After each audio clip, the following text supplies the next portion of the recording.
Hey everyone, I want you to remember this card. Okay. Alright, today is a historic day in the saga of the wall. It is finished. Well, the first step anyway.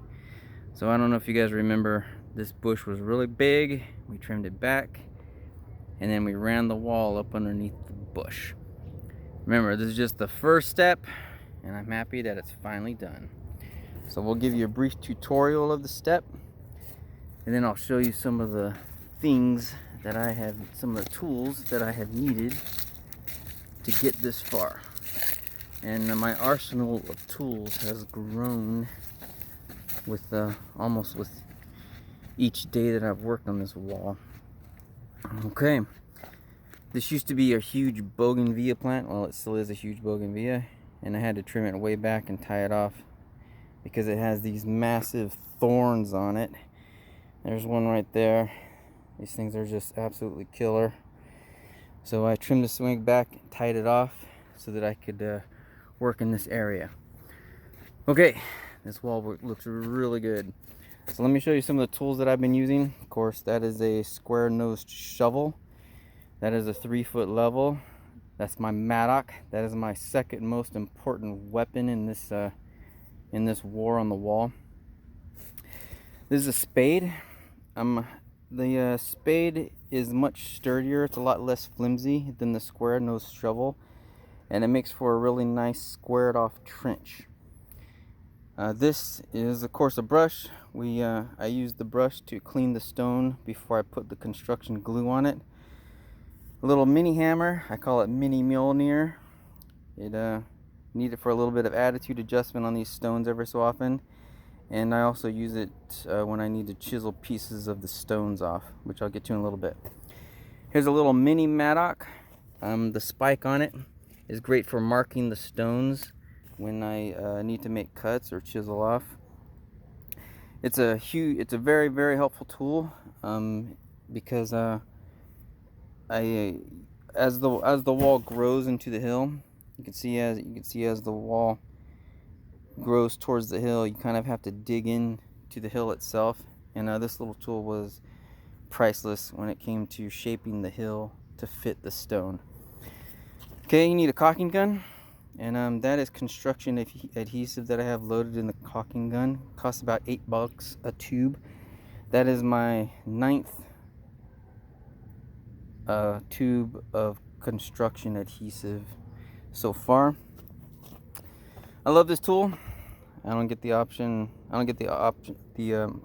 to use it very often, but the masonry, the Makita masonry, what is this called?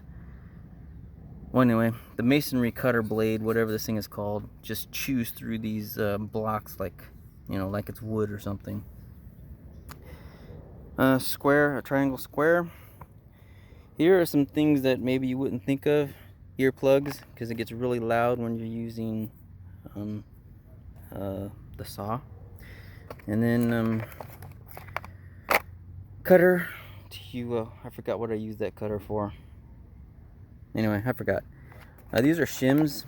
Every so often there is a block that doesn't fit quite right, so I was using these shims and gluing them down beneath. I'll show you some samples of it here in a little bit. Safety glasses. You don't want to be cutting stone without safety glasses. This is again another one of my I have several second most important tools for this war on the wall. This is a little 6-inch level. I found it to be much more helpful than the 3-foot level over there, because you end up leveling the stone, the very first layer, when it's in a trench, and the trench is just never regular no matter what you do. So you end up leveling each stone independently.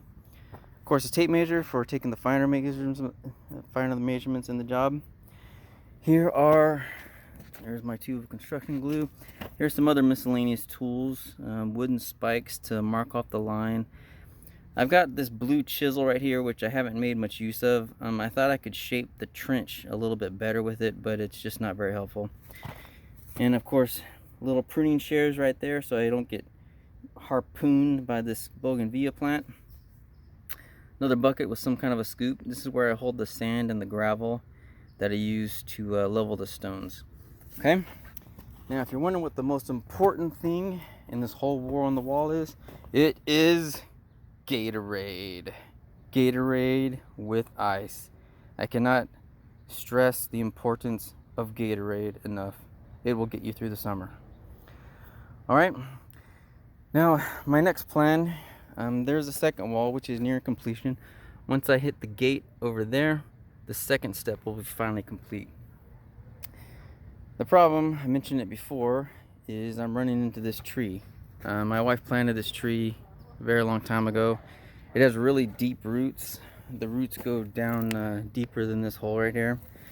As you can see, this step is about ready to run right into it. So what I'm going to do is make a ring. I'm going to build a ring out of the same stones I've been using all along.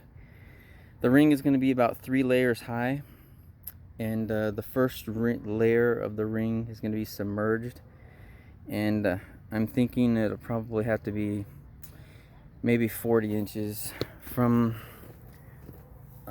this ring block here to the edge of that dirt wall right there is about 37 inches, which is how big one ring of these blocks are. So if I made a ring out of these blocks, it would take 10 blocks and the ring would be 37 inches on the outside diameter. Problem is, each subsequent layer of the ring gets smaller and smaller. As I told you before, you see how the wall leans in, into the dirt, to the hill. So that means if you're going to make a ring out of these blocks, each subsequent ring is going to get smaller. And of course, the blocks themselves don't get smaller. So I'm thinking the first layer around here I'm going to not touch. You see how all these blocks are touching? Left to right, they all touch. I'm thinking that this first ring I do is going to be 10 blocks, but I'm going to space them apart. I'm going to put maybe a 1-inch gap between each one of them. I haven't done the calculations on it yet, so I don't know how big that's going to be. And then the second layer of the ring will be 37 inches. That will be with that'll be 10 blocks, each one of them touching left to right. And then I'm going to cut 10 blocks using my trusty saw masonry bit blade over there. And I'm going to force the top layer of the blocks to be smaller. And then I'll be able to complete the ring. I don't know how big the ring is going to be once I finish. So then this second wall is going to blend into the ring. Hopefully it blends. I'm going to have to curve the block a little bit that way, so that it kind of merges with the ring without, being too hard on your eyes to look at. And then of course on the wall will jump the ring, it'll merge with the ring, and then it'll continue on parallel with the first wall. All right, love you guys. Let me know what you guys think, and I hope you I hope I provided you some entertainment today. All right, love you guys. I'll talk to you soon.